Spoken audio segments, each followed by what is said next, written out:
Peace. Waz came for Waz Words Media, and today is the day after the hangover.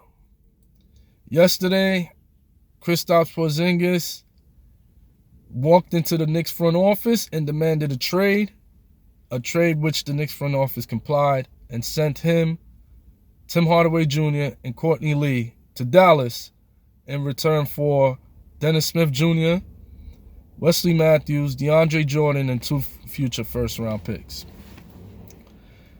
Some are upset, some are confused, and others such as myself are happy that we got rid of Kristaps Porzingas, the most overrated, underachieving star in the NBA today. Kristaps Porzingas was nothing more than the second coming of Keith Van Horn. And if you don't believe me, we could compare numbers. In fact, Keith Van Horn had a better first 2 years in the league than Porzingas, and the third year is neck and neck. Don't believe me? I did a little homework for you, so you don't have to go far. Check this out. Rookie year, Porzingas, 14.3 points per game, 7.3 rebounds, 14 points, pedestrian. Keith Van Horn, 19.7 points per game and 6.6 rebounds. 5 points more than Porzingas. Let's go to the second year. Sophomore campaign, Porzingas had 18.1 points per game with 7.2 rebounds. Keith Van Horn had 21 points, 0.8 points per game, and 8.5 rebounds. He not only scored more than Porzingas his second year, but he had more rebounds than Porzingas his second year. Let's go to the third year. Porzingas has 22.7 points per game, 6.6 rebounds. Keith Van Horn, 19 points, 0.2 points per game, 8.5 rebounds. So although Porzingas scored a few more points than Keith Van Horn in their third year, Van Horn still had more rebounds than Porzingas in their third year. So here's what happened for those who are unaware.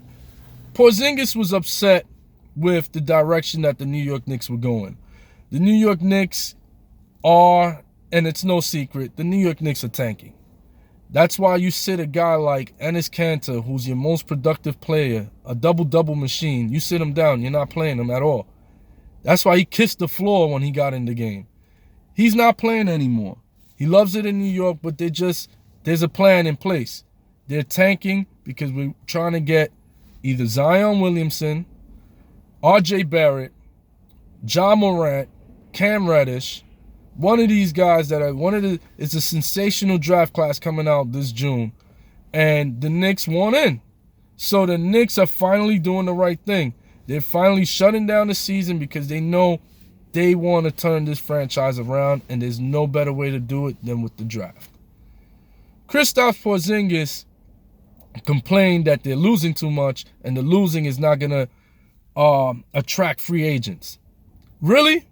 Duke, are you not aware of what the 76ers accomplished? Trust the process? Look what the process got them. They lost year after year. They were playing guys from the G League. That was blatant tanking. And what happened?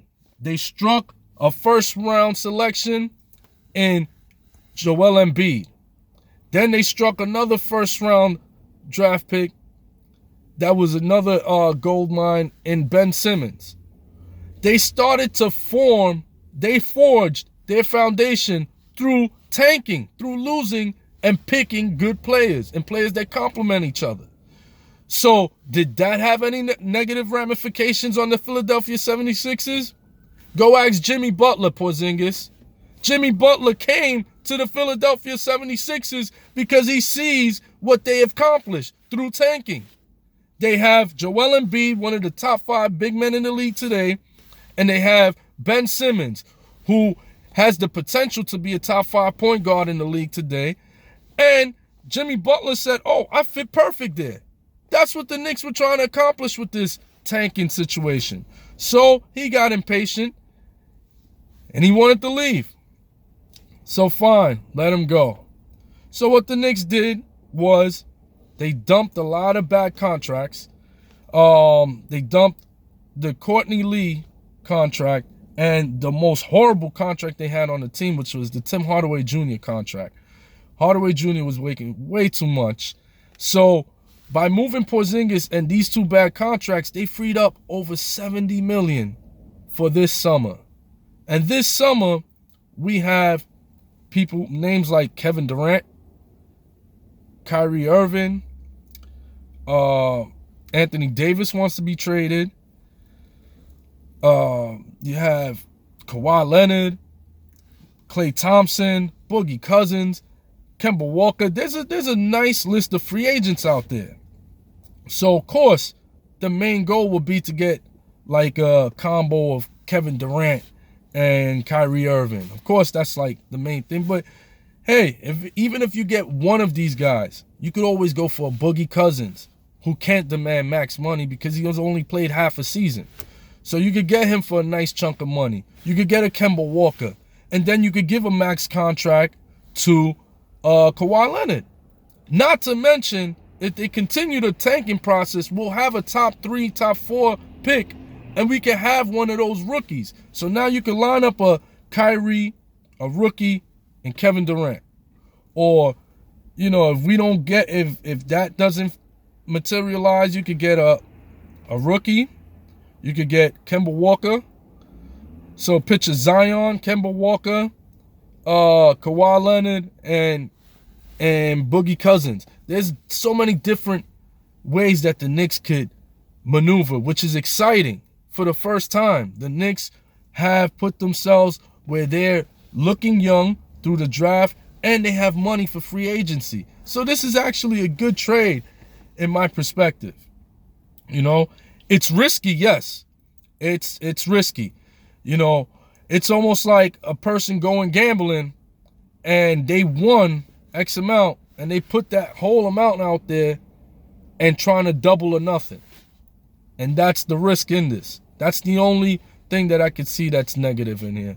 Is that, okay, if we don't get Kevin Durant or Kyrie Irving, then, we kind of risked with little reward. However, I think the combination of players available, the Knicks will be able to do something. And if they continue to tank and we get Zion or RJ Barrett or Ja Morant, one of those kind of guys will attract free agents also, in addition to the money that the Knicks have to spend. So, in closing, I just want to say, trust what Steve Mills and Scott Perry are doing. I have faith in what they're doing. I see the vision. They're trying to tank. They're trying to go for Zion. They're not caught up in Porzingas' feelings, and they did the right thing. They went about things the right way. If you don't want to be here, if the guy was missing practices and leaving the gym early on practices and not coming to team meetings, when's the last time you seen him at a game? Like what? The Dallas game, coincidentally? So forget about Keith Van Horn. That's all he was, the second coming of Keith Van Horn. He was nothing special. He was just over-sensationalized by the New York media because they've been looking for something great for the past 10, 15 years to come, especially homegrown through the draft.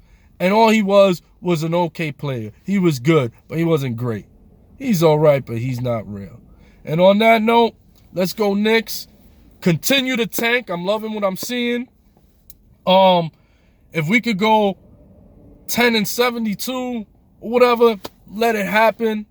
But just let's get one of these sensational rookies coming out and let one of them have that attracting power to bring in a couple big free agent names or even a few big free agent names. And on that note, I'm out. It's cold. I'm heading upstairs. Peace.